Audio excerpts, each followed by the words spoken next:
할렐루야. 아멘. 네, 오늘 금요기도에 많이 못 오신 것 같아요. 그렇죠? 연합 사랑방 예배인데도 여러분들이 아직 연합 사랑방 예배가 무엇인지 좀 낯설기도 하고 일반 금요기도 좀 안 하는가 보다 하고 일정이 있어서 빠지신 것 같은데요.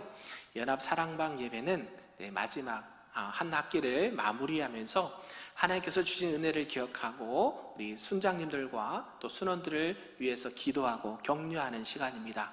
빠지면 될까요? 안 될까요? 안 됩니다. 네, 우리 순장님들에게 제가 부탁을 드렸는데요. 연합 사랑방 있으면 꼭 우리 순원들과 함께 사랑방별로 앉아서 예배를 드렸으면 좋겠습니다. 오늘 이렇게 히브리서 10장 25절 말씀을 통해서 함께 모여 세워지는 사랑방이란 제목으로 말씀을 좀 나누도록 하겠습니다. 우리 서로 옆 사람과 이렇게 인사하면 좋겠는데요. 사랑하고 축복합니다. 네, 그렇습니다. 또 한 번 인사할까요? 후반기 동안 모두 수고하셨습니다. 네, 그렇습니다. 이 예배 자리, 기도 자리 지키는 게 만만치가 않습니다. 여러분의 상황과 형편을 모르는 게 아니고요. 그만큼 우리가 예배하는 일, 모이는 일에 힘쓰면 좋겠습니다. 오늘 히브리서 이 말씀 10장을 통해서 이렇게 말씀을 하는데요. 히브리서는요, 당시의 그 배경과 상황을 좀 이해를 해야 됩니다. 당시 성도들은요, 믿음과 신앙을 지킨다라는 이 이유 하나 때문에요, 사회적 박해뿐만 아니라 경제적인 손실이나 여러 가지 어려움들을 이렇게 당해야만 했다는 것이죠. 예수님을 믿는다는 이유로 그들의 직장을, 일자리를 잃기도 하고 가족에게서 버림을 받기도 하고요, 재산을 빼앗기기도 했습니다. 그러니까 이때 당시에 신앙생활을 한다는 것, 또 모여서 함께 무엇인가를 한다는 것은 매우 어려운 일이었고 쉬운 일이 아니었다라는 것이죠. 그런 가운데 자연스럽게 이 교회나 또 예배, 또 모임, 이 공동체 모임에 나가는 것이 피하고 싶어지는 경우도 많았다라는 것이죠. 괜히 내가 그곳에 가서 우리 가족이나 아니면 경제적으로나 이런 상황들을 어려움을 당하면 어떻게 할까, 이런 염려와 걱정이 있었다라는 것이죠. 교회에 나가면, 이 믿음의 공동체 모임에 나가면 더 눈에 띌 수 있을 거야, 더 위험해질 거야 라는 마음으로 어떤 마음을 가졌는가 봤더니 차라리 혼자 숨어서 믿음을 지켜야지, 이런 마음을 가진 자들이 많이 있었다라는 것이죠. 그래서 히브리서 기자는 우리에게 강력하게 권면을 하고 있습니다. 뭐라고 말씀하시냐면, 우리 25절 다시 한번 읽어볼까요? 시작! 모이기를 패하는 어떤 사람들의 습관과 같이 하지 말고 오직 권하여 그날이 가까움을 볼수록 더욱 그리하자라고 권면을 하고 있다는 것이죠. 모이기를 뭐하지 말라? 피하지 말라. 그러니까 어떤 사람들은 이때가 언제냐, 우리는 최근에 뭘 경험했냐면 코로나를 경험했죠. 이 코로나 기간에 이것을 경험을 하셨을 겁니다. 교회 가면 돼요, 안 돼요?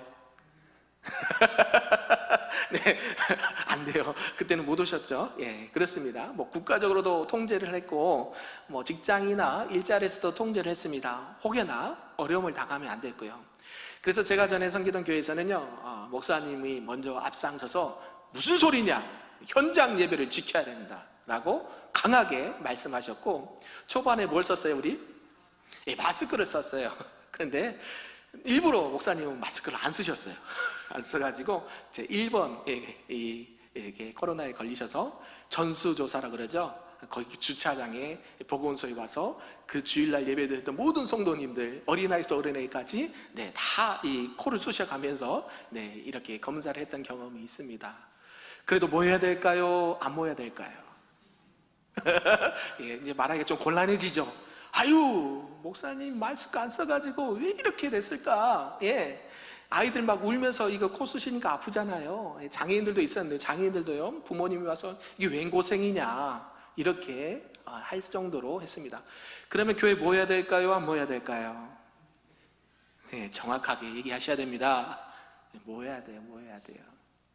그래서 그 교회는 코로나가 끝나고 나서 회복률이 빨랐어요. 다른 교회는 30%, 40% 요 정도 모일 때 빠른 시간 안에 70%, 80% 회복이 됐어요. 왜요? 비록 어려움은 당했지만 현장 예배를 지켜야 된다라는 것을 강조하셨죠. 물론 줌이라든지 온라인 영상으로 대처를 했습니다. 그게 잘했다 잘못했다가 아니라 뭐예요? 하나님 앞에 예배 드린 것이, 원래 이 영상 예배라는 것이 있어요 없어요? 없어요. 성경 어디 봐도 영상 예배라는 게 없어요. 그러나 최선이 아니라 뭐예요? 아무리 봐도 예배는 드리고 싶은데 차선을 선택한 것이죠. 그래서 이 온라인이라도 영상으로 예배 드릴 수 있다는 것 자체가 은혜였다는 것이죠. 여러분 영상으로 예배 드려보셨죠? 그렇습니다. 그때 저도 많이 고생했던 기억이 나는데요. 모든 게 스톱이 되고, 현장에 나오는 여기서 이제 교육자들 혼자 설교하기 힘들잖아요. 그래서 교육자들 2-3명 앉혀놓고 막 이제 현장에 있는 것처럼 설교를 합니다. 되게 이상하거든요. 그런데 영상에 보신 분들은 안 보이잖아요. 안 보이는데도 주일날 또 수요 예배, 금요일 기도회를 그렇게 했던 기억이 납니다. 이처럼 모이기가 쉽지 않은 세상입니다. 그 이후에 교회는 또 여러 가지 사회적 어려움을 당하기도 했고, 그럼에도 불구하고 지금 코로나 이후에 예배를 회복하지 못한 분들이, 여러분 전도를 해보시니까 아시겠지만 의외로 많이 계십니다. 코로나 기간에 믿음과 신앙을 저버리고 아직도 방황하는 영혼들, 그때 예배를 못 지키고 현장에서 예배를 지키지 못했던 그 마음이 지금도 찾기 어려운 분들이 많이 있다라는 것이죠. 이렇게 교회 예배와 공동체 모임은요, 어떤 한 개인의 신앙생활도 중요하지만 공동체에 있어서도 많은 이 어려움을 주기도 한다라는 것이죠. 예배 모임, 이 공동체 모임, 사랑방 모임이요, 왜 중요한지 오늘 말씀을 좀 보도록 하겠습니다. 특별히 신약성경 사도행전 2장에 보면요, 당시 초대교회 성도들은 사도들의 가르침을 받아 서로 교제하고 떡을 떼며 기도하기를 힘썼다라고 말합니다. 그래서 그 결과 어떤 일이 일어났느냐 봤더니, 모든 사람에게 칭송을 받고 구원받는 사람들이 날마다 더하여졌다라고 성경은 말씀하죠. 그때 당시에는 박해가 있었을까요? 없었을까요? 더 심했죠. 코로나는 둘째치고요, 교회 다니면 어떤 시대예요? 잡아다가 옥에 가두고 매를 때리고, 그렇게 힘들게 신앙생활을 할 수밖에 없는 그런 배경에도 불구하고 뭐예요? 그들은 서로 사도들의 가르침, 하나님의 말씀의 가르침을 받아서 서로 교제하고 떡을 뗄 때에 주님의 몸된 교회는 든든히 세워지고 더 부흥케 되는 역사가 있었다라고 성경은 말씀하시죠. 한 신실한 청년이 있었습니다. 이 청년이요, 이제 취업을 준비하면서 드디어 바라고 원하는 직장에 취업이 됐습니다. 직장에 이제 들어가니까 어떻게 될까요? 바쁘죠. 적응도 해야 되고, 또 새로운 일도 이렇게 만나야 되고, 또 그 관계에 있어서 또 사람들과의 관계도 어우러져야 하기 때문에 예배를 드렸지만 사랑방에는 나가지 못했다라는 것이죠. 그냥 처음에는 혼자 말씀 보고 혼자 기도하면 되겠지, 그런다고 내 신앙이 어디로 갈까? 이런 생각을 했다라는 것이죠. 그런데 시간이 몇 달이 지났습니다. 그의 믿음은요, 점차 식어지게 됐고요, 또 삶에 어려움이 생기면 낙심하게 되었다라는 것이죠. 그래서 우리가 대학교 들어가기 전까지 열심히 뭐 합니까? 공부를 하죠. 어디 들어가기 위해서? 대학교를 들어가기 위해서. 대학교를 들어가서 열심히 공부합니다. 그런데 거기서 끝나던가요? 대학교 들어가면 뭘 받아야 돼요? 학점을 받아야 돼요. 얼마 정도의 평균 학점을 못 받으면 과락, F가 뜹니다. 그럼 졸업이 돼요, 안 돼요? 안 돼요. 그 학부 동안 열심히 또 뭐 해야 돼요? 내가 이렇게 공부했으면 서울대도 갔을 거야. 이 이야기를 종종 하거든요. 대학교 가서도 자기의 전공 과목을 살려서, 전공 그 학과를 살려서 열심히 공부합니다. 그럼 끝나죠? 아닙니다. 대학교 이제 4학년 2학기 때문에 뭘 걱정해요? 취업을 놓고 또 기도합니다. 내가 어느 그 취업을 갈까? 어느 회사에 들어갈까? 어느 직장에 들어갈까? 고민하고 자격증도 따고 해외 연수도 다녀고 어학연수도 다녀고 토플과 토익을 따면서 뭐예요? 취업을 준비합니다. 그런데 어때요? 취업을 하게 되면 끝났죠? 그러면요? 또 회사에 들어가서 뭐 해야 돼요? 예, 승진해야 돼요. 적응해야 되고, 처음에는 적응해야 되고, 수습 기간 끝나고 열심히 또 사회생활을 한다는 것이죠. 이게 일반적인 우리나라 또 우리 청년들의 모습입니다. 그래서 이 청년도 마찬가지죠. 직장에 들어가다 보니까 이제 새롭게 마음으로 열심히 하다 보니 교회 사랑방이나 소그룹의 활동이 이제 못하게 됐다는 것이죠. 그런데 이제 시간 돼서 이 청년이 마음이 힘들 때 교회를 가고 오랜만에 그 사랑방 공동체에 갔다라는 것이죠. 그때 모인 이제 동기들이나 또 동료들이 이렇게 함께 그의 형편과 또 기도 제목을 듣고 기도하고 위로하고 말씀을 통해서 은혜를 받게 됩니다. 내가 왜 사랑방을 이렇게 안 나갔을까? 힘들 때일수록 어려울 때일수록 더 가야 되는데 그러지 못한 것을 회개하고 하나님의 은혜를 구하면서 신앙이 다시 회복되었다라는 간증을 듣게 되었습니다. 사랑하는 성도 여러분, 사랑방은요 그냥 단순한 모임이 아닙니다. 여러분들이 예전에 생각했던 구역예배가 아니에요. 구역예배도 매우 중요하죠. 그러나 왜 사랑방이라고 했을까요? 이 구역예배라고 하면 구역예배를 하면 뭔가 딱딱한 느낌이 있어요. 사도신경, 찬송, 말씀, 강론, 기도, 주기도 이렇게 마치거든요. 현금 이렇게 하면서 기본적인 그 구역예배 매우 중요합니다. 안 드린 것보단 좋으니까요. 그런데 나눔이 좀 덜해요. 그래서 사랑방 우리는 뭐라 그래요? 예배라고 하지 않아요. 사랑방? 모임이라고 제가 일부러 말씀드리죠. 그러니까 사랑방 하면 누구나 와서 하나님의 말씀의 은혜를 받고 서로 교제하고 떡을 떼며 서로 위해서 눈물로 기도해 줄 때 어때요? 그들의 신앙이 돈독해진다는 것이죠. 그걸 경험하셨죠? 네, 하신 분들은 지난 우리 1학기 상반기 때 간증을 했잖아요. 처음에는 좀 어색하기도 하고 낯설기도 했는데 사랑방을 통해서 서로 교제하고 기도하고 말씀을 나눌 때에 더 한 가족처럼 이런 것들을 나눴다라는 것을 듣게 되었습니다. 우리 교회가 이제 앞으로 계속해서 나갈 그 목회 방향이 뭐냐면 제자 훈련하는 교회로 나아가는 것이죠. 제자 훈련이 그냥 뭐 어떤 말씀의 교육과 훈련만 받는 게 아닙니다. 그러니까 많은 교회들이 이 제자 훈련을 합니다. 꼭 이렇게 뭐 사랑의 교회에서 나온 제자 훈련뿐만 아니라 여러 가지 제자 훈련을 하는 것도 중요하지만 거기서 멈추는 경우가 있어요. 왜 그럴까요? 이 소그룹 모임을 못하기 때문에 그래요. 그냥 하나의 프로그램만 하게 되면 여기는 커집니다. 하나님의 말씀을 교육을 받으니까 여기는 커지는데 어디가 작아져요? 마음이 작아져요. 왜? 나는 이제 훈련을 받았다. 나는 하나님의 말씀으로 무장이 됐다라고 하니까 더 그 말씀 가운데 더 겸손히 낮아져야 되는데 그렇지 못해요.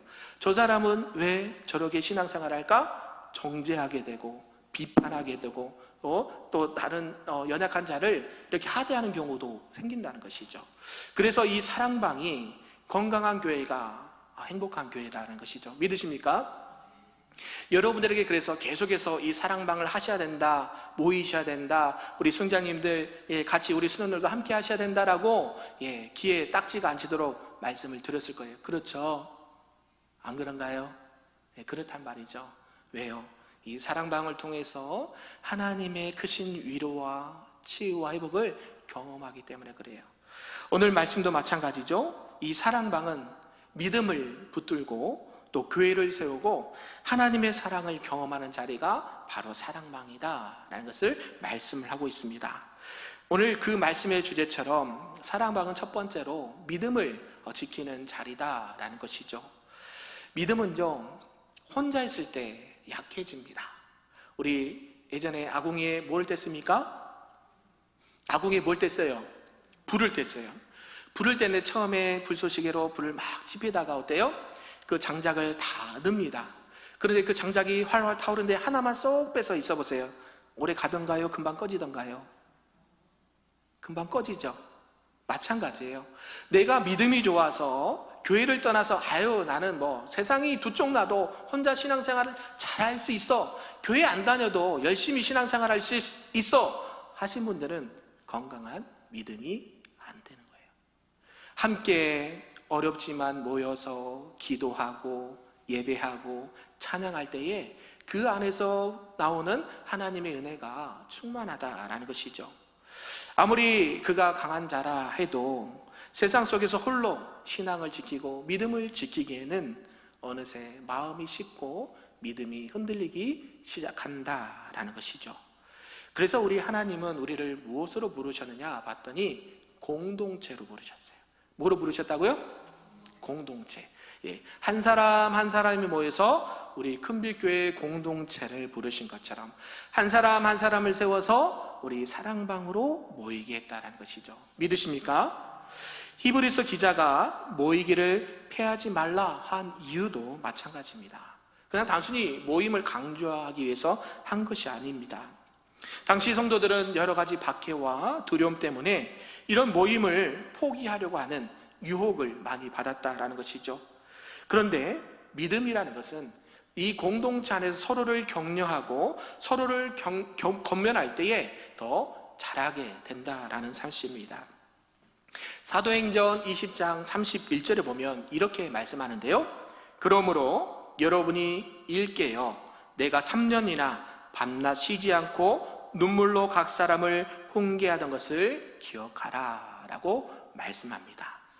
바울이 이 말씀이요, 바울이 에베소 장로들을 불러다가 마지막에 권면을 할 때에 이 말씀을 했다라는 것이죠. 3년이나 밤낮 뭐하지 않고 쉬지 않고 눈물로 각 사람을 훈계하였다라고 말하는 것이에요. 이것은 뭐냐면 바울이 이 공동체 안에서 서로를 위해서 눈물로 기도하고 훈계하고 서로를 붙들어 주는 게 얼마나 중요한지를 말씀하는 부분입니다. 그래서 초대교회는요, 박해가 있었음에도 불구하고 모이기에 힘썼다라는 것이죠. 우리 사랑방 우리 순자님들 모이라 하면 잘 모이시던가요? 잘 안 모이시던가요? 대답을 해보세요. 우리는 다 알고 있습니다. 잘 모이시던가요? 잘 못 모이시던가요? 잘 못 모입니다. 바쁘다, 일 있다, 약속이 있다, 몸이 아프다, 여러 가지 이유가 있습니다. 그것을 무시하는 게 아니라 모이려고 하면 자꾸 방해가 생겨요. 그렇죠? 그런데 내가 전에 누구한테도 다른 우리 성도님한테 그 말씀했어요. 모이려고 하는 마음만 있으면, 뭐만 있으면요? 여러분, 모이려고 하는 마음만 있으면 택시 타고도 옵니다. 동의하십니까? 동의하시죠? 여러분이 몇 월 며칠 몇 시에 여행을 가기로 약속을 했습니다. 그럼 그날이 기다려집니까? 안 기다려집니까? 기다려지죠. 회비도 걷고 차도 예약하고 숙소도 예약하고 식당도 예약해서 그날을 손꼽아서 기다립니다. 그리고 그날이 되면 이른 아침부터 모여서 으쌰으쌰 준비물 챙겨서 다녀오려고 합니다. 왜요? 뭐가 있기 때문에? 가려고 하는 마음이 있기 때문에. 하늘이 두 쪽 나도 내가 그 시간은 비워놓습니다. 동의하십니까? 저도 마찬가지예요. 오늘 점심에 약속이 있었거든요. 그래서 장로님이 오늘 시간 어떻게 되세요? 죄송합니다. 오늘 선약이 있어가지고요. 그러고 끝냈어요. 왜요? 이 모임이 벌써 약속이 돼 있고 내가 가려고 하는 마음을 가졌고 또 씻고 옷을 이렇게 입고 준비를 했기 때문에 그곳에 가는 것이죠. 그래서 오늘 말씀이 뭐냐면 초대교회도 여러 가지 어려움과 박해가 있었음에도 불구하고 그들은 뭐하기에 힘썼다고요? 모이기에 힘썼다는 거죠. 거기에 마음이 있었다는 거예요. 마음을 다하여 힘을 다하여 여호와를 사랑하는 것을 실제로 경험하면서 어려운 중에도 박해가 있음에도 불구하고 감옥에 갇히는 일이 있다 하더라도 매를 맞는 순간이 있다 하더라도 내가 그 자리에 가야 돼. 내가 살려면 가야 돼. 여러분 다니엘 세력기를 혹시 들어보셨나요? 안 들어보셨나요? 우리 교회도 들었다고 들었네요. 그렇죠? 거기에 8시부터 시작하거든요. 들으셨죠? 8시부터 시작하는데요. 몇 시부터 줄을 선 줄 아세요? 본당에 들어가려고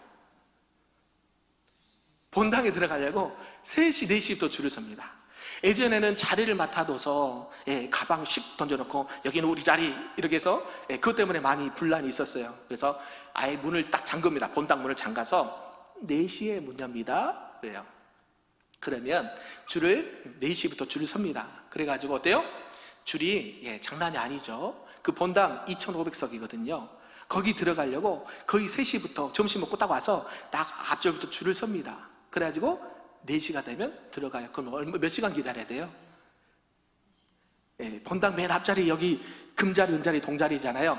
앞자리 금자리 앉으려면 4시에는 가야 돼요. 늦어도 3시에는 가야 돼요. 그래서 어때요? 몇 시에 시작이에요? 8시에 시작해서 금방 끝나나요? 한 2시간 하거든요. 2시간 반. 그러면 밤 거의 11시까지 있어요. 그리고 21일을 딱 개근한 사람에게 동판에 이름을 새겨줘요. 몇 회 다니엘 세기로의 개근상 해가지고, 개근자 해가지고 이름을 새겨줘요. 그들이 일이 없었어요? 그들이 할 일이 없었어요? 그들이 시간이 많았어요? 아니요. 뭘 받고자? 하나님을 만나고자. 하나님 앞에 이 간절한 마음으로 내가 하나님을 만나야지, 이 기도회를 사모함으로 내가 그 자리에 있어야지, 그래서 모이는 것을 기쁜 마음으로 준비하며 갔다라는 것이죠. 그런 사람과 그렇지 않은 사람과의 받는 은혜는 하늘과 땅 차이죠. 계속해서 사랑방에 모이십시오 해도 안 나온 사람과 오늘 사랑방에 있구나 기도하고 준비하는 우리 순사님들의 마음과 같을까요? 다를까요? 달라요. 왜요? 우리 순자님들은 순원들에게 날마다 전화하거든요. 문자, 오늘 사랑방 있는 거 아시죠? 몇 시에 모여요? 오늘은요? 토요일 날 오후 3시에 모입니다. 어디서요? 1층 교육관에서요. 이렇게 한단 말이죠. 그런 분과 나 토요일 날 약속 있는데 가기 싫은데 체면 봐서 가야지 하는 마음과 같을까요? 다를까요? 다르죠. 오늘 성경 말씀이 뭐냐면 이렇게 모이기에 패하는 자들과 함께하지 말고 그런 습관들을 따르지 말고 모이기에 힘써라 라고 말씀합니다. 어느 한 교회 집사님이 이런 간증을 나누는데요, 그는 직장에서 큰 어려움을 당하고 마음이 무너졌을 때에 이 사랑방 나가는 것도 힘들어졌다라는 것이죠. 여러분, 환경이 어려움이 오면 마음이 어렵습니다. 그래서 예배당 가는 것도 또 기도하는 것도 이게 잘 안 될 때가 있어요. 그런데 이 사랑방 식구들이 먼저 연락을 오는 거예요. 아무개 집사님 어떻게 지내셨어요? 또 그리고 어떤 요새 힘든 부분이 있어요 하고 기도해 주겠습니다. 혹시 못 오더라도 저희에게 기도 제목을 알려주세요. 우리가 모여서 함께 기도하겠습니다. 이 전화 한 통으로요 그분의 마음이 열렸다는 것이죠. 그리고 나서 그가 나중에 이렇게 고백을 합니다. 목사님, 사랑방이 없었다면, 우리 순자님들과 순원이 없었다면 제 믿음은 흔들렸을 거예요. 하지만 나를 위해서 내가 뭐라고 나를 위해서 기도해 준 사랑방과 우리 순자님과 순원들이 있었기 때문에 다시 믿음이 회복될 수 있었습니다 라고 고백을 한다는 것이죠. 혼자 있을 때는 그 불씨가 쉽게 꺼집니다. 믿음이 흔들립니다. 그런데요, 이 사랑방 안에 우리 믿음의 동역자들과 함께 할 때에 그 믿음의 불길이 다시 살아나게 될 줄로 믿습니다. 그래서 믿음을 가장 잘 지키는 방법 중에 하나는 여러분들이 속한 사랑방과 여러분이 속한 그 소그룹에 활동하며 잘 모이시기를 주님의 이름으로 축복합니다. 아멘. 두 번째는요, 따라서 해볼까요? 사랑방은 교회를 세우는 힘입니다. 아멘. 교회는요 단순한 건물이 아니죠. 계속 이 하나님의 말씀과 성령님이 함께 하시는 곳이 이 교회이고 예배당입니다. 그래서 이 교회는 이 성도들의 삶과 신앙이 모여서 세워지는 공동체가 바로 교회입니다. 하나님께서 교회를 세우시는 방법이 여러 가지가 있는데 언제나 자세히 보면 큰 모임이 아니라 이런 작은 모임부터 시작한다라는 것이죠. 여러분, 2-3 사람이 모인 곳에 누가 함께 하신다고 약속하셨습니까? 우리 주님이 함께 하신다고 하셨거든요. 우리 큰빛교회도 처음부터 막 100명, 200명 모여서 시작했을까요? 아니면 한두 명 데리고 시작을 했을까요? 네, 한두 명의 학생들, 청년들, 또 집사님, 성도님들 한 사람 한 사람 모여서 기도하고 예배하고 또 사랑을 나눌 때에 교회가 지금까지 하나님 은혜 가운데 이어지게 됐고 저와 여러분들이 이 큰빛교회를 통해서 신앙생활하고 있는 줄로 믿습니다. 아멘. 사도행전 2장 아까 42절처럼 사도의 가르침을 받아 서로 교제하고 떡을 떼며 기도하기를 힘썼다라고 말한다는 것이죠. 결국 교회는 견고하게 되고 또 부흥하게 되었다라는 것입니다. 결국 교회가 세워지는 힘은요, 웅장한 예배당이 아닙니다. 작은 인원이라 할지라도, 작은 숫자라 하더라도 하나님의 마음으로 서로 모여서 말씀을 나누고 서로 기도하고 사랑의 교제를 나눌 때에 그 교회가 힘있는 교회로 자라게 될 줄로 믿습니다. 에베소서 4장 16절에는 이렇게 말씀하시는데요, 그에게서 온 몸이 각 마디를 통하여 도움을 받음으로 연결되고 결합되어 각 지체의 분량대로 역사하여 그 몸을 자라게 하며 사랑 안에서 스스로 세우느니라 라고 말씀하셔요. 교회는요, 한 개인이 특출나서 세워지는 것이 아닙니다. 교회는 각 지체가 서로 연결될 때에 세워지게 된다는 것이죠. 바로 그 연결고리가 어디냐 봤더니 사랑방이고 소그룹이다 라는 것을 말씀하고 있습니다. 어느 교회 한 성도가요, 교회를 이렇게 나갔습니다. 좀 당시에 큰 교회였던 것 같아요. 이 큰 교회를 가니까요, 예배당은 크고 사람은 많이 있습니다. 여러분 혹시 1000명, 2000명 교회 다녀보신 적 있으신가요? 도시에 있는 분들은 그런 분들이 많은데요, 1000명, 2000명, 아까 말씀드린 그 교회는 10,000명이 넘어가니까요, 얼굴 보기도 힘들고요, 내 신앙 내가 지키기도 힘들어요. 그런데 새 가족이 오니까요, 그분이 이제 교회를 이제 누구에 따라 갔는데 어때요? 예배당 크고 사람은 많은데 마음 한켠에는 마음 나눌 곳이 없었다라는 것이에요. 그래서 신앙생활하기에 참 어려움을 겪는 것이죠. 그나마 지인이 계속 케어해주고 또 같이 안내해주고 같이 섬겨주면 참 좋은데 그런 사람이 처음에 있을까요, 없을까요?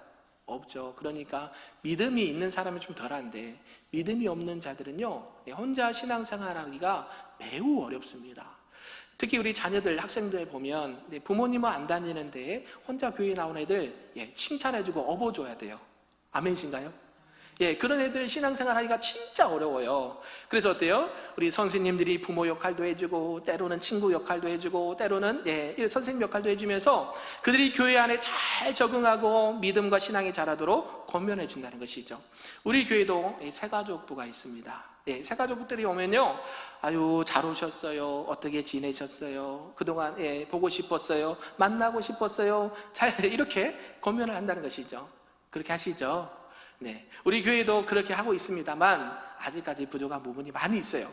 어찌됐건 이 성도님이 교회의 그런 상황 가운데 하나님 은혜 가운데 이제 사랑방과 연결이 되었다는 것이죠.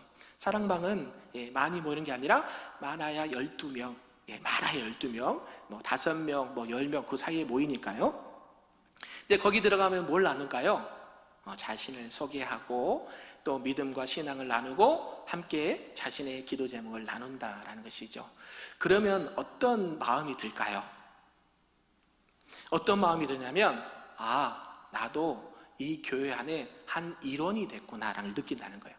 여러분 회사 들어가고 어느 직장에 들어가면 뭐라고 하냐면 그게 소속감이라고 그러고요, 정체성이라고 그래요. 내가 이 직장에 아니면 이 회사에 한 일원이 됐구나, 이게 매우 중요하거든요. 그래서 멤버십을 구축하기 위해서 피나는 노력을 합니다.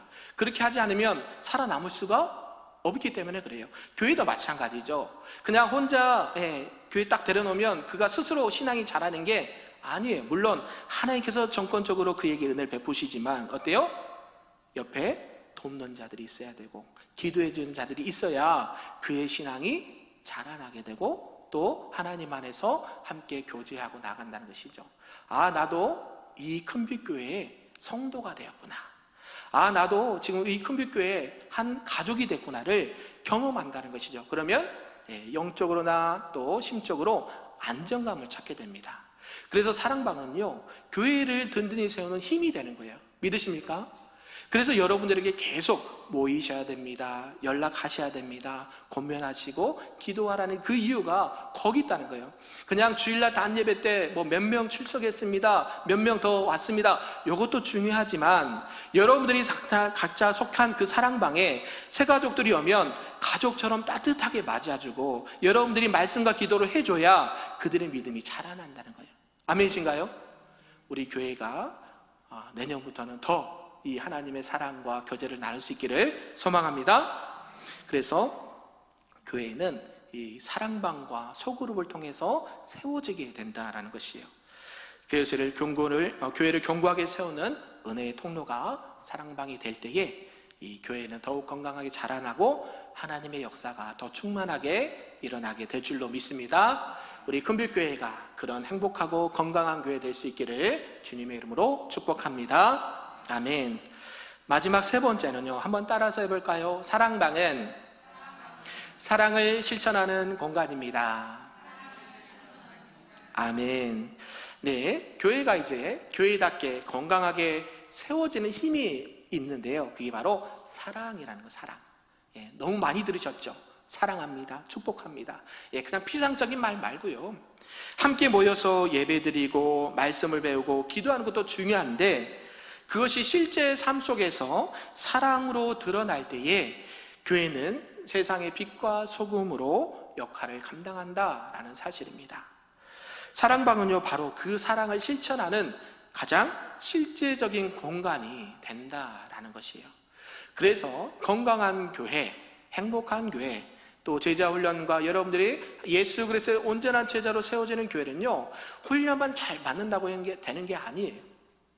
이 사랑방을 통해 여러분들의 신앙에 뿌리를 내리고, 여러분들이 교회 안에 한 신앙인으로서, 하나님의 자녀로서 정체성을 가지고 그리스도의 사랑을 실천할 때에 온전한 사랑방이 되고 건강한 교회가 될 수 있다라는 사실이에요. 사도행전 4장 32절은 이렇게 말씀합니다. 믿는 무리가 한 마음과 한 뜻이 되어 모든 물건을 서로 통용하고 자기 재물을 조금이라도 자기 것이라 하는 이가 하나도 없더라. 아멘. 지금 교회 안에 초대교회 성도들은요, 모두가 어렵습니다. 박해가 심했고요, 경제적으로도 그리 넉넉하지 않은 상황입니다. 그런데 이 믿는 무리가 한 마음과 한 뜻이 되어서 모든 물건을 서로 통용합니다. 네 것이다 내 것이다 할 사람이 없이 조금이라도 내 거야 자기 거야 라고 하는 사람이 한 사람도 없더라라고 말씀하고 있어요. 여러분, 이 결과가, 교회가 결국 세상의 놀라운 증거가 될 수 있다는 것이죠. 사람들은 그래서 그들을 보고 뭐라고 말씀한 줄 아십니까? 그리스도인이다 라고 해요. 여러분, 그리스도인이십니까? 여러분, 그리스도인이라는 단어의 억양이 어떻게 들리세요? 좋게 들려주세요? 아니면 별로 안 좋게 들려지세요? 네, 그리스도인이다 라고 하면 우리 김채연 우리 선생님은 그리스도인입니다 라고 말을 해요. 그러면 이렇게 좀 긍정적으로 다가오시나요? 부정적으로 다가오시나요? 긍정적으로 다가오시죠. 우리는 그리스도인이라는 말을 너무 잘 알고 있고 좋은 의미로 사용하는데요, 이때 당시는요, 그리스도인이라는 것은 안 좋은 쪽으로 받아들인 거예요. 저 그리스도인, 저 사람들은 어떤 사람들이야? 매 맞아야 되고 옥에 갇혀야 되고 하나님을 모독한 자들이야, 이런 인식이 강했던. 그런데 그 사람들이 모였을 때에 자기의 물건을 다 내놓고 서로 통용하고 누구도 자기 것이라 자랑하지 않고 서로의 사랑과 필요를 채워주고 나눠줄 때에 그리스도인이다라는 말을 해요. 아멘이십니까? 저와 여러분들이 이렇게 하나님 안에서 그리스도인으로 자라나길 원하는데요, 요한복음 13장 35절에 이렇게 말씀합니다. 예수님이 이렇게 말씀하시는데요, 너희가 서로 사랑하면 이로써 모든 사람이 너희가 내 제자인 줄 알리라. 아멘. 저와 여러분은 누구의 제자입니까? 저와 여러분 누구의 제자입니까? 당당하게 말씀해 보십시오. 저와 여러분 누구의 제자입니까? 주성도 목사의 제자 아닙니까? 예수님의 제자가 되는 거예요. 뭐 하면? 너희가 서로 사랑하면. 저와 여러분들이 한번 뒤돌아봤으면 좋겠습니다. 내가 정말 한 해 동안 또 한 학기 동안 나에게 맡겨진 영혼들을 위해서 사랑했는가? 내 옆에 수년들의 아픔과 눈물을 보지 못했는가? 그들의 필요가 무엇인지 알면서도 외면하지 않았는가? 말로는 사랑한다, 사랑한다, 사랑한다 했지만 그들의 영적인 필요와 육적인 필요를 채워주지 못하지는 않았는가? 여러분들이 마음판에 깊이 이 말씀을 새기시기를 바랍니다. 사랑방은 그래서 이 사랑을 실천하는 자리가 된다라는 것이에요. 그래서 모든 성도들과 또 순장과 순원들이 서로 사랑하고 그 사랑을 함께 나눌 때에 세상은 우리들로 하여금 주님의 제자다, 그리스도인이다라고 인정하고 칭찬하게 될 줄로 믿습니다. 한 권사님이 이런 간증을 하셨는데요. 남편이 갑자기 큰 병에 걸렸습니다. 그래서 가족의 생계가 위협을 당했고 어려움이 찾아왔습니다. 그런데 이 사랑방 순장님과 식구들이요, 돌아가면서 전화하시고 또 가정이 이제 여러분 병원에 이제 이렇게 중환자가 있으면 그분을 케어하기 위해서 지금은 뭐 간병인이 있어가지고 그죠? 간병인이 함께 이렇게 하면서 했는데 옛날에 누가 다 봤어요? 가족들이 봤거든요. 자녀들이 보든지 아내가 보든지 남편이 보든지 이 간호를 하느라고 다른 일을 할 수가 없었습니다. 그럴 때에 그 사랑방 식구들이 서로 기도하고 또 집에 필요한 뭐 밑반찬도 갖다 주고 서로를 위해서 기도하면서 큰 은혜를 받았다라는 것이죠. 전에 교회에서도 한 성도님이 큰 병에 걸리셨어요. 그러니까 본인도 암에 걸려서 이제 말기로 얼마 남지 않은 상황, 또 가정도 본인이 건강이 좋지 않으니까 돌보지 못하는 상황인데 순장님들과 순원들이 수시로 연락하고 교회를 나올 수 있는 환경도 아닙니다. 그런 분들에게 찾아가서 기도해주고 또 반찬을 갖다 주고 서로 힘내시라고 주님이 함께 하신다라고 이렇게 말씀할 때에 그분은 우리 주님의 사랑을 경험했다라는 사실이죠. 저와 여러분들이 사랑하는 거 막 크게 뭔가를 해야지, 아니요. 여러분들의 작은 그 발걸음과 여러분들의 작은 그 기도 한 소리와 여러분들의 그 작은 섬김을 통해서 그들의 신앙이 자라나게 되고 하나님을 만나게 된다는 것이죠. 그래서 여러분들에게 주 목사가 입이 마르고 닳도록 얘기하는 게 뭐예요? 사랑방 하셔야 됩니다. 아멘? 네. 여러분들이 각자의 삶도 다르고 직장도 다르고 환경도 다르지만 우리는 한 그리스도 안에서 지체로서 한 가족이라고 말씀만 그냥 지식적으로 아는 것이 아니라 내 가족이 아픈데 내가 일이 손에 잡힙니까? 내 가족이 지금 굶고 있는데 여러분 혼자 배부르게 먹을 수 있습니까? 지금 내 가족이 돈이 없어서 힘들어하는데 나는 그 돈을 펑펑 쓸 수 있겠습니까? 그럴 수가 없다라는 것이죠. 사도행전 말씀처럼 서로 그들이 함께 모이기를 힘쓰고 물건을 통용하고 자기 것이라 인정하지 않고 그리스도의 사랑을 실천할 때에 그 교회와 그 성도가 자라나게 되고 성장하게 되었다는 것을 우리에게 말씀하신 줄로 믿습니다. 그래서 사랑하는 성도 여러분, 사랑방은요 단순히 말씀만 나누는 자리가 아닙니다. 단순히 기도만 하는 자리가 아니에요. 그 사랑방을 통해서 그 소그룹을 통해서 서로 그리스도의 말씀을 나누고 기도하고 서로의 아픔과 눈물을 닦아주고 서로의 필요를 채워주면서 초대교회가 이런 모습이구나, 하나님께서 말씀하신 이 그리스도의 사랑이 이런 모습이구나, 우리 금별교회의 모든 사랑방이 이런 은혜를 나누고 간증할 수 있는 우리 금별교회와 모든 사랑방, 우리 순장님들 순원들 되시기를 주님의 이름으로 축복합니다. 아멘.